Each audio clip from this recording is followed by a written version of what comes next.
IDPL lands పై విచారణకు ఆదేశించింది తెలంగాణ ప్రభుత్వం. 4,000 కోట్ల విలువైన భూములపై విజిలెన్స్ విచారణకు ఆదేశాలిచ్చింది. ఎమ్మెల్సీ కవిత భర్త ఐడిపిఎల్ భూమిని కబ్జా చేశారని ఎమ్మెల్యే మాధవరం కృష్ణారావు ఆరోపించారు. తన భర్త ఐడిపిఎల్ భూమిని కబ్జా చేయలేదు అంటూ కవిత కౌంటర్ ఇచ్చారు. అసలు ఐడిపిఎల్ భూముల్లోని సర్వే నంబర్ 376లో ఏం జరిగిందో తేల్చేందుకు విచారణకు ఆదేశించింది తెలంగాణ ప్రభుత్వం.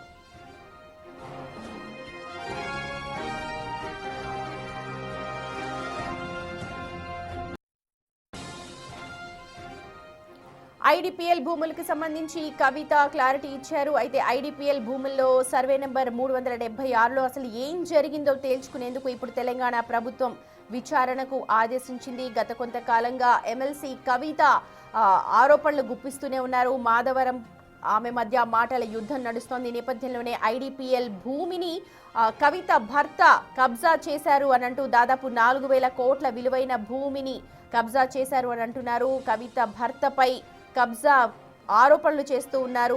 ఈ నేపథ్యంలోనే ఇప్పుడు తెలంగాణ ప్రభుత్వం జోక్యం చేసుకుని అసలు ఏం జరిగింది అన్న దానిపై నిగ్గు తేల్చేందుకు విచారణ చేపట్టబోతోంది.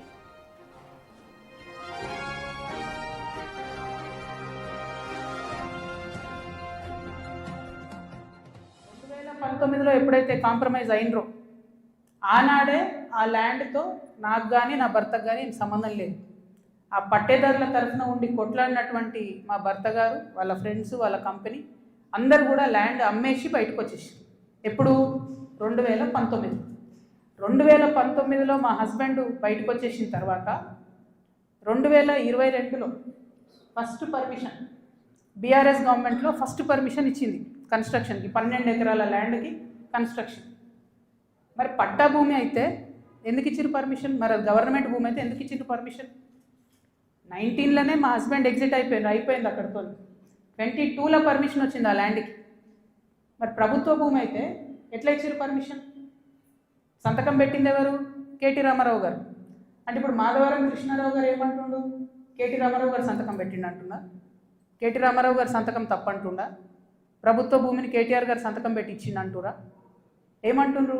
ఆ విషయం ప్రజలకు చెప్పాలి ఫస్ట్. ఇప్పుడు నేను ఆరోపణ చేస్తాను ఏంది? ఎలక్షన్కి పోయే ముందు అక్టోబర్ 7, 2023 అందరం ఎలక్షన్ దాంట్లో ఉన్నాం. ఎలక్షన్ జోన్లో ఏదైతే ల్యాండ్తో 2019లో మా భర్తకు సంబంధం లేకుండా పోయిందో 2023 అక్టోబర్లో బీఆర్ఎస్ ప్రభుత్వం కేటీఆర్ గారి మినిస్ట్రీ నుంచి 5 ఎకరాలకు చేంజ్ ఆఫ్ ల్యాండ్ యూజ్ ఇచ్చింది. అంటే ఇండస్ట్రియల్ భూమిని రెసిడెన్షియల్ భూమి కింద మార్చుకోవచ్చు అని చెప్పింది. మరి ఇది ఎట్లా వచ్చింది? ఏంది ఇది? ఎందుకు ఇచ్చారు ఎలక్షన్ కన్నా 2 రోజుల ముందు? ఏం లావాదేవీలు జరిగినాయి? దీంట్లో కృష్ణారావు గారి పాత్ర ఏంది? ఈ వ్యాపారం చేసే వ్యక్తి మీ సుట్టమట కదా, ఆయన పేరు నేను ఎందుకు చెప్తా బయట, కానీ మీ సుట్టమట కదా. మరి మీరు చేయించుకురా దగ్గరుండి? ఏంది ఇది? దీనికి నాకు సమాధానం చెప్పాలి. కేటీఆర్ గారు చెప్తారా? బీఆర్ఎస్ పార్టీ చెప్తుందా? కృష్ణారావు గారు చెప్తారా? దీనికి సమాధానం చెప్పాలి. ఎట్లా ఇస్తారు చేంజ్ ఆఫ్ ల్యాండ్ యూజ్? ఈ ల్యాండ్తో మాకు సంబంధమే లేదు. 5 ఎకరాలకు బీఆర్ఎస్ గవర్నమెంట్లో చేంజ్ ఆఫ్ ల్యాండ్ యూజ్ వస్తుంది. నిన్నగాక మొన్న 6 ఎకరాలకు కాంగ్రెస్ గవర్నమెంట్ కూడా అదే ల్యాండ్లో చేంజ్ ఆఫ్ ల్యాండ్ యూజ్ ఇచ్చింది. అంటే బీఆర్ఎస్ వాళ్ళు సపోర్ట్ చేసిన వ్యాపారవేత్తల్ని యాజ్ ఇట్ ఈస్గా కాంగ్రెస్ వాళ్ళు కూడా సపోర్ట్ చేస్తున్నారు. ఏంది ఇది? మరి ఎవరికి అండర్స్టాండింగ్ ఉంది? నాకుందా అండర్స్టాండింగ్? మీకుందా? మీ గుంపులు ఉన్న మనుషులది ఇగో ఇదే ఏవిరెడ్డి గారితో నవనామి వెంచర్స్, ఇదే ఏవిరెడ్డి గారితో పోచంపల్లి శ్రీనివాస్ రెడ్డి అనేట ఆయన పార్ట్నరు. ఈయన ఎవరు దోస్తు, ఎవరు బినామీ? పొద్దుగల్లేస్తే రామన్నతోనే ఉంటాడు, కేటీఆర్ గారితోనే ఉంటాడు ఈయన. ఎవరైనా మరి మీకున్నాయా సంబంధాలు? నాకున్నాయా? 12 కోట్ల కేసు ఉండే శ్రీనివాస్ రెడ్డి అనేట ఆయన మీద. ఏమైనా చేసిండ్రా? ఆయన ఫామ్ హౌస్లో 12 కోట్లు ఆడించారని అరెస్ట్ అన్నారు, పోలీసులు అన్నారు, ఏదో అన్నారు. చేసిండ్రా? ఎందుకు చేయలేదు మరి? అంటే ఎవరిని కాపాడుతున్నారు? ఎవరికి బంధుత్వాలు ఉన్నాయి? ఏదో ఆడపిల్లను ఊరుకుంటా మీరు తమాషా చేస్తా అనుకుంటారేమో. తోలు తీస్తా ఒక్కొక్కరిది పట్టుకొని చెప్తుంది. Right, my associate input editor Nagesh join అవుతున్నారు. నగేష్, అందరూ కలిసే ఉన్నారు, కలిసినప్పుడు ఎటువంటి ప్రాబ్లం రాలేదు. కానీ కవిత బయటకు వచ్చిన తర్వాత ఆరోపణలు చేస్తూ ఉన్నారు. దీనిపైన అంతే ప్రత్యారోపణలు కూడా చేస్తున్నారు మాధవరం కృష్ణారావు కూడా. ప్రస్తుతానికైతే ఐడిపిఎల్ భూములకు తెలంగాణ ప్రభుత్వం ఇంటర్వ్యూన్ అయింది, విచారణ చేపడుతోంది. ఒకసారి ఓవరాల్ డీటెయిల్స్ చెప్పండి. భూమి గత కొద్ది సంవత్సరాలుగా ఉమ్మడి గవర్నమెంట్ నుంచి కూడా వివాదంలో ఉంది. ఇదంతా ప్రభుత్వ భూమి అని చెప్పి ఆనాటి గవర్నమెంట్లే హైకోర్టుకు వెళ్ళాయి, హైకోర్టు నుంచి సుప్రీంకోర్టుకు వెళ్ళాయి. సుప్రీంకోర్టులో కూడా ఇప్పటికీ వివాదం నడుస్తూనే ఉంది. ఈ వివాదం నడుస్తున్న క్రమంలో దాదాపుగా 4,000 ఎకరాల భూమికి సంబంధించి చాలామంది పేదలు గుడిసెలు వేశారు. గుడిసెలు వేసిన ఈ మధ్యకాలంలో ఒక 4-5 నెలల క్రితం సైబరాబాద్ పోలీసులు ఒక 10 రోజుల పాటు వాళ్ళందరినీ ఒప్పించి ఆ భూమిలో నుంచి ఆ జనాలందరినీ బయటకు తీసుకొచ్చారు. అక్కడ చుట్టూ ఫెన్సింగ్ కూడా వేశారు. ఇప్పటికీ ఆ భూమి పైన భూ విక్రయాలు లావాదేవీలు చాలామంది రియల్ ఎస్టేట్ వ్యాపారులు కొనసాగిస్తుంటారు. అది ప్రభుత్వ భూమి అని తెలిసినా కూడా ఆ భూమి ప్రైవేట్ వ్యక్తులది, నిజాం వాళ్ళకు సంబంధించిన భూమి అని చెప్తూ చాలామంది ఆ భూమిపైన క్రయ విక్రయాలు జరపడానికి చాలామంది ఇప్పటికీ ప్రయత్నిస్తున్నారు. కానీ ఈ భూమిపైన ప్రస్తుతం వివాదం చెలరేగిందని చెప్పచ్చు. ఇప్పుడు కవిత ఆరోపిస్తున్నట్టుగా ఈ భూమి 2019లో అప్పటి బీఆర్ఎస్ గవర్నమెంట్లోనే 12 ఎకరాలు పర్మిషన్ ఎవరిచ్చారు? అప్పటికి ఎంఏయుడి అంటే మున్సిపల్ అడ్మినిస్ట్రేషన్ మినిస్టర్గా ఉన్న కేటీఆర్ఏ పర్మిషన్ ఇచ్చారు. అందులో దాదాపు అక్టోబర్ 7, 2023లో 5 ఎకరాల భూమికి ఇండస్ట్రియల్ జోన్ నుంచి రెసిడెన్షియల్ జోన్గా మార్చడానికి కూడా అప్పుడు కేసీఆర్ సంతకం చేశాడు. ఇందులో పోచంపల్లి శ్రీనివాసరెడ్డి ఎమ్మెల్సీ కేటీఆర్ బినామీగా ఉన్న వ్యక్తి ఈ ల్యాండ్కు సంబంధించిన వ్యవహారాలన్నీ చూశాడని చెప్పి కవిత ఆరోపిస్తుంది. అంటే అప్పుడు అనిల్ కూడా ఈ వ్యవహారంలో ఎంటర్ అయ్యి మరి ఈ వ్యవహారంలో కూడా లబ్ధి పొందాలని చూశాడనేది మాధవరం కృష్ణారావు ఆరోపణ. మాధవరం కృష్ణారావు కూడా సీరియస్గానే కవిత పైన తీవ్రమైన ఆరోపణలు చేశాడు. కవిత భర్త అనిల్ ఈ ఎంటైర్ ల్యాండ్ వ్యవహారంలో తాను ఎంటర్ అయ్యి ఈ భూమిని మొత్తానికి ఏదో రకంగా లబ్ధి పొందడానికి చూశాడు అని చెప్పి ఆయన ఆరోపించిన తర్వాత కవిత ప్రత్యారోపణలు చేసింది. ఇందులో ఐడిపిఎల్ భూములు కూడా ఓవర్లాప్ అయ్యి ఇందులో ఉన్నాయని చెప్పచ్చు. 201, 200, 205, 206, 252 ఐడిపిఎల్ భూములు కూడా ఇందులో ఓవర్లాప్ అయి ఉండడం వల్ల మొత్తం 4,000 ఎకరాలు ఉంది. కానీ తమకే హక్కులు ఉన్నాయని చెప్పి చాలామంది వ్యక్తులు ఈ భూమిని తమదంటూ కూడా హైకోర్టుకు వెళ్ళారు, సుప్రీంకోర్టుకు వెళ్ళారు. సుప్రీంకోర్టు కూడా ఒక తీర్పునిచ్చింది. ఈ భూమి అంతా కూడా హౌసింగ్ బోర్డుకు చెందిన భూమి అని చెప్పి సుప్రీంకోర్టు తన తీర్పులో పేర్కొన్న తర్వాతనే భూమిలో ఉన్న ఆక్రమణలన్నీ కూడా జిహెచ్ఎంసీ అధికారులు పోలీసుల సహాయంతో పూర్తిగా తొలగించారు. కానీ ఇప్పుడు కవిత, మాధవరం కృష్ణారావు ఆరోపణలు ప్రత్యారోపణల మధ్య ప్రస్తుతం తెలంగాణ గవర్నమెంట్ విజిలెన్స్ విచారణకు ఆదేశించింది. ఎందుకంటే ప్రభుత్వ భూములు అన్యాక్రాంతం అయ్యాయి అని చెప్పి ఆరోపణలు ఇప్పటికే పెద్ద ఎత్తున ఉన్నాయి. ఆ భూములను రక్షించుకోవడానికి ప్రభుత్వం తన వంతుగా ముందుకెళ్తుంది. కానీ కవిత ఇందులో కూడా ఒక ఇంట్రెస్టింగ్ పాయింట్ చెప్పింది. 6 ఎకరాలు కూడా ఇప్పటి కాంగ్రెస్ ప్రభుత్వం మళ్ళీ ఇండస్ట్రియల్ జోన్ నుంచి రెసిడెన్షియల్ జోన్గా మార్చడానికి ప్రయత్నించింది. ఆనాటి బీఆర్ఎస్ గవర్నమెంట్ చేసిందే ఇప్పుడు కాంగ్రెస్ ప్రభుత్వం చేసిందని చెప్పి కవిత ఆరోపించింది. సో ఈ ఎంటైర్ వ్యవహారంలో ఖచ్చితంగా విజిలెన్స్ విచారణకు వెళ్ళింది. కాబట్టి గత కొద్ది సంవత్సరాలుగా నడుస్తున్న కేసులు అంటే హైకోర్టులో మొదట సిటీ సివిల్ కోర్టు కావచ్చు, తదుపరి హైకోర్టు, తదుపరి సుప్రీంకోర్టు, మొత్తం ఎంటైర్ వ్యవహారంలో కూడా ఆ ల్యాండ్ రికార్డ్స్ అన్నింటినీ కూడా ఖచ్చితంగా విజిలెన్స్ డీజీ శిఖా గోయల్ తెప్పించుకోవాల్సిన అవసరం కనిపిస్తుంది. మొదటి నుంచి ఈ వ్యవహారంలో అంటే ఎవరు మొదట భూమి హక్కుదారు, తదుపరి మార్పులో జరిగిన విధానం ఏంటి, ఆ విధానం తర్వాత ఎందుకు ప్రైవేటు వ్యక్తులు ఆ భూమిలో ఎంటర్ అయ్యి తమకు సంబంధించిన భూములని చెప్పి వాళ్ళు ఎందుకు చూపెడుతున్నారన్న వివాదాన్ని ఖచ్చితంగా ఆమె టేకప్ చేసే అవకాశం కనిపిస్తుంది. సుప్రీంకోర్టులో ఆల్రెడీ క్లియరెన్స్ తీర్పు వచ్చింది. అంటే ఇది హౌసింగ్ బోర్డుకు సంబంధించింది అని కాబట్టి ఆల్రెడీ హౌసింగ్ బోర్డు మొత్తం దాని చుట్టుపక్కల కూడా 4,000 ఎకరాలకు ఫెన్సింగ్ వేసింది. హౌసింగ్ బోర్డు పరిరక్షణలోనే ఆ ప్రస్తుతం భూమి ఉంది. కానీ అందులో ఎంత మేర అన్యాయక్రాంతమైంది, ఎన్ని ఎకరాలు బయటకు వెళ్ళాయన్న కోణంలో ప్రస్తుతం అయితే విజిలెన్స్ విచారణ జరిగే అవకాశం కనిపిస్తుంది. ఎందుకంటే అందులో 4,000 ఎకరాల ల్యాండ్ ఉందా లేదా అన్నది కూడా కొంత కన్ఫ్యూజన్ అయితే ఖచ్చితంగా ఉంది. ఇప్పటికీ ఆ ఫెన్సింగ్ దగ్గరికి వెళ్ళిన ప్రైవేట్ వ్యక్తులు తమ ల్యాండ్ ఇంతవరకు ఉందని చెప్పి చాలామంది చెప్తుంటారు. చాలామంది ఇప్పటికీ ఆ పేపర్స్ పట్టుకొని హౌసింగ్ బోర్డు దగ్గరికి తిరుగుతుంటారు. ఇప్పటికీ కోర్టులో కేసులు వేసి కూడా ఇప్పటికీ వాళ్ళు తమకు సంబంధించిన భూమి అని చెప్పి వాళ్ళు క్లెయిమ్ చేస్తూ ఉంటారు. కానీ ఈ క్లెయిమ్ చేస్తున్న క్రమంలోనే పూర్తిగా అంత పెద్ద మొత్తం భూమి ఉన్నట్టుగా తెలియడం లేదు.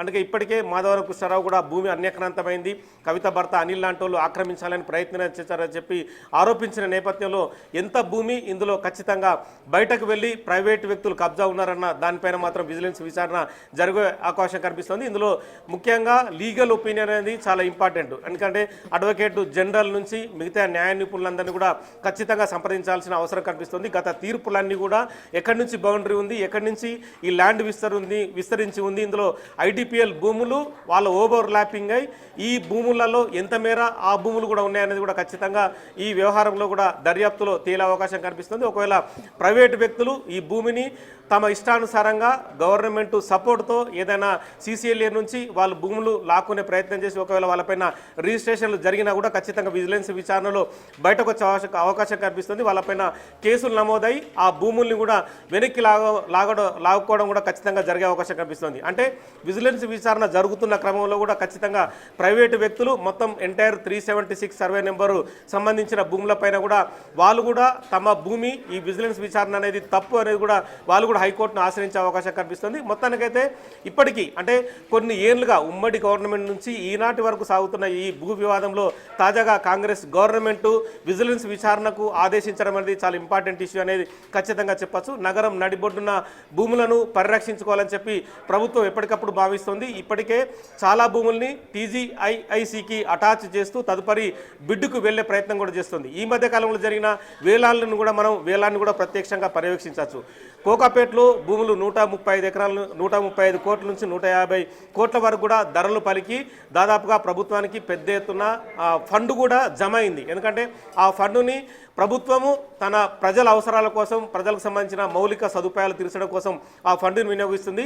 ఈ క్రమంలోనే కూకట్పల్లి భూములు కూడా ఇండస్ట్రియల్ జోన్లో ఉన్నాయి కాబట్టి ఆ భూముల్ని కూడా ఖచ్చితంగా విజిలెన్స్ విచారణ తర్వాత టేక్ ఓవర్ చేసి ఇప్పుడైతే హౌసింగ్ బోర్డు నుంచి ఉన్నా కూడా ఈ మధ్యనే అంటే 2 రోజుల క్రితం పొంగులేటి శ్రీనివాసరెడ్డి హౌసింగ్ బోర్డు మినిస్టర్గా ఉన్నాడు, రెవెన్యూ మినిస్టర్ కూడా తనే కాబట్టి హౌసింగ్ బోర్డు భూములకు సంబంధించి కూడా ఖచ్చితంగా వేలం నిర్వహిస్తాం. ఆ వేలం ద్వారా ప్రజలకు సంబంధించి వాళ్ళు కమర్షియల్ కాంప్లెక్స్లు అందులో పెట్టుకుంటారా లేదంటే వ్యాపార సముదాయాలకు సంబంధించి వాళ్ళు ఏమన్నా మూవ్మెంట్ చేసుకుంటారా, ఆ డబ్బు కూడా ప్రభుత్వానికి ఉపయోగపడే విధంగా ముందుకు తీసుకుపోతామని చెప్పి స్టేట్మెంట్ తను పత్రికా ప్రకటన ద్వారా తెలియజేశారు. కాబట్టి ఖచ్చితంగా విజిలెన్స్ విచారణ జరిగిన తర్వాత దానికి కూడా టైం బాండ్ పీరియడ్ కూడా ప్రభుత్వం పెట్టే అవకాశం కనిపిస్తుంది. శిఖా గోయల్ నేతృత్వంలో విజిలెన్స్ విచారణ జరిగి అందులో డిఎస్పీలు ఎంతమంది మిగతా అధికారులు ఎంతమంది ఇందులో రెవెన్యూ అధికారులు కూడా ఇన్వాల్వ్ చేసే అవకాశం కనిపిస్తుంది. ఎందుకంటే మొత్తం ఎంటైర్ పోలీసే ఈ వ్యవహారాన్ని తేల్చలేదు కాబట్టి రెవెన్యూ అధికారులు అలాగే లీగల్కి సంబంధించిన న్యాయ నిపుణులు ఇందులో ఇన్క్లూడ్ అయిన తర్వాత వాళ్ళందరి ఒపీనియన్ తర్వాతనే శిఖా గోయల్ ప్రభుత్వానికి రిపోర్ట్ సమర్పించే అవకాశం ఉంది. రిపోర్ట్ సమర్పించిన తర్వాత ఆ ప్రైవేటు వ్యక్తులపైన కేసులు ఆ భూమిని టేక్ ఓవర్ చేయడం మళ్ళీ హౌసింగ్ బోర్డు నుంచి తదుపరి ఎలా అంటే కమర్షియల్గానా TGICకి అప్పచెప్పి బిడ్ రూపైన వెళ్ళాలనేది కూడా ప్రభుత్వం తదుపరి నిర్ణయం తీసుకునే అవకాశం ఉంది. Right Nagesh, thank you so much. అసలు ఐడిపిఎల్ భూముల్లోని సర్వే నెంబర్ 376లో ఏం జరిగింది తేల్చేందుకు ఇప్పుడు విచారణకు ఆదేశించింది తెలంగాణ ప్రభుత్వం.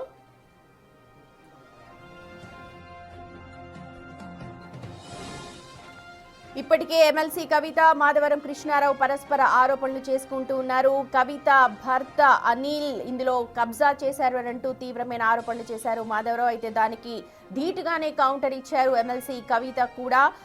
చాలా ప్రశ్నలు సంధించారు గవర్నమెంట్ కూడా. మరి ఒకవేళ నిజంగా ఇదైతే మరి ఎందుకు పర్మిషన్స్ ఇచ్చారు ఇండస్ట్రియల్ నుంచి కమర్షియల్ దానికి రెసిడెన్షియల్ దానికి అనుమతులు ఎందుకు ఇచ్చారు ఎవరిచ్చారు అని అంటూ ప్రశ్నల వర్షాన్ని అయితే కురిపించారు. దీంతో ఒక్కసారిగా దాదాపుగా 4,000 కోట్ల విలువైన భూములు ఉన్నట్టుగా విజిలెన్స్ విచారణలో అయితే వెల్లడైంది. దీన్ని నిగ్గు తేల్చేందుకు అసలు భూమి ఎంత ఉంది, దాని పరిధి ఎంత, బౌండరీస్ ఏంటి, ఎవరు ఎంత కబ్జా చేశారు అన్న దానిపై నిగ్గు తేల్చడానికే ఇప్పుడు తెలంగాణ ప్రభుత్వం ఇంటర్వ్యూన్ అయింది. అసలు మాధవరం ఏమన్నారో ఒకసారి చూద్దాం. అలా క్లియర్ చేసుకొని అలా అయ్యని అడ్డం పెట్టుకొని సంపాదించుకున్నాం. ఇళ్ళ కోసం మనం ముఖ్యమంత్రిని అడ్డం పెట్టుకుని రేవంత్ రెడ్డిని అడ్డం పెట్టుకొని సంపాదిస్తున్నాం. ఇష్టం మాట్లాడితే భయపడదు. రికార్డుతో సదా ఉన్నాయి. నీ మొగడు పేరు నీ మొగడికి ఆస్తున్నది హైదరాబాద్లో. నీ మామ ఆస్తా హైదరాబాద్లో. నీ మామ పుట్టిండు హైదరాబాద్లో. ఎట్లకే వచ్చి ఆశకు ఒకటి ఇంత పెద్ద అలా ప్రాపర్టీ 30 ఫ్లోర్లు పోతున్నావు.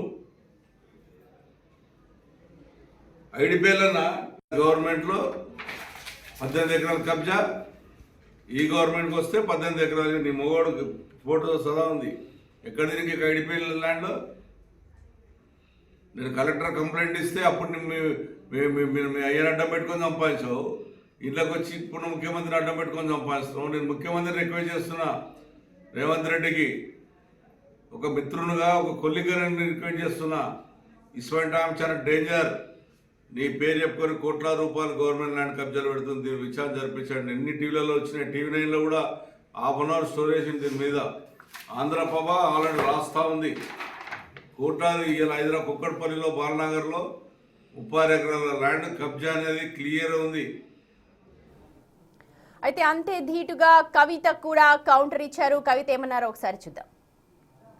2019లో ఎప్పుడైతే కాంప్రమైజ్ అయినరో ఆనాడే ఆ ల్యాండ్తో నాకు కానీ నా భర్తకు కానీ సంబంధం లేదు.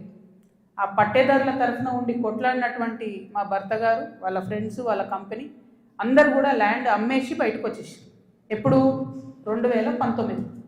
2019లో మా హస్బెండ్ బయటకు వచ్చేసిన తర్వాత 2022లో ఫస్ట్ పర్మిషన్ బీఆర్ఎస్ గవర్నమెంట్లో ఫస్ట్ పర్మిషన్ ఇచ్చింది కన్స్ట్రక్షన్కి, 12 ఎకరాల ల్యాండ్కి కన్స్ట్రక్షన్. మరి పట్టా భూమి అయితే ఎందుకు ఇచ్చారు పర్మిషన్? మరి అది గవర్నమెంట్ భూమి అయితే ఎందుకు ఇచ్చారు పర్మిషన్? 19లోనే మా హస్బెండ్ ఎగ్జిట్ అయిపోయింది అక్కడితో. 22లో పర్మిషన్ వచ్చింది ఆ ల్యాండ్కి. మరి ప్రభుత్వ భూమి అయితే ఎట్లా ఇచ్చారు పర్మిషన్? సంతకం పెట్టింది ఎవరు? కేటీ రామారావు గారు. అంటే ఇప్పుడు మాధవరం కృష్ణారావు గారు ఏమంటుండు? కేటీ రామారావు గారు సంతకం పెట్టిండు అంటున్నా. కేటీ రామారావు గారు సంతకం తప్పంటుండా? ప్రభుత్వ భూమిని కేటీఆర్ గారు సంతకం పెట్టి ఇచ్చిండు అంటురా? ఏమంటుండ్రు? ఆ విషయం ప్రజలకు చెప్పాలి ఫస్ట్. ఇప్పుడు నేను ఆరోపణ చేస్తాను. ఏంది? ఎలక్షన్కి పోయే ముందు అక్టోబర్ 7, 2023 అందరం ఎలక్షన్ దాంట్లో ఉన్నాం. ఎలక్షన్ జోన్లో ఏదైతే ల్యాండ్తో 2019లో మా భర్తకు సంబంధం లేకుండా పోయిందో 2023 అక్టోబర్లో బీఆర్ఎస్ ప్రభుత్వం కేటీఆర్ గారి మినిస్ట్రీ నుంచి 5 ఎకరాలకు చేంజ్ ఆఫ్ ల్యాండ్ యూజ్ ఇచ్చింది. అంటే ఇండస్ట్రియల్ భూమిని రెసిడెన్షియల్ భూమి కింద మార్చుకోవచ్చు అని చెప్పింది. మరి ఇది ఎట్లా వచ్చింది? ఏంది ఇది? ఎందుకు ఇచ్చారు ఎలక్షన్ కన్నా 2 రోజుల ముందు? ఏం లావాదేవీలు జరిగినాయి? దీంట్లో కృష్ణారావు గారి పాత్ర ఏంది? ఈ వ్యాపారం చేసే వ్యక్తి మీ సుట్టమట కదా. ఆయన పేరు నేను ఎందుకు చెప్తా బయట, కానీ మీ సుట్టమట కదా. మరి మీరు చేయించుకురా దగ్గరుండి? ఏంది ఇది? దీనికి నాకు సమాధానం చెప్పాలి. కేటీఆర్ గారు చెప్తారా? బీఆర్ఎస్ పార్టీ చెప్తుందా? కృష్ణారావు గారు చెప్తారా? దీనికి సమాధానం చెప్పాలి. ఎట్లా ఇస్తారు చేంజ్ ఆఫ్ ల్యాండ్ యూజ్? ఈ ల్యాండ్తో మాకు సంబంధమే లేదు.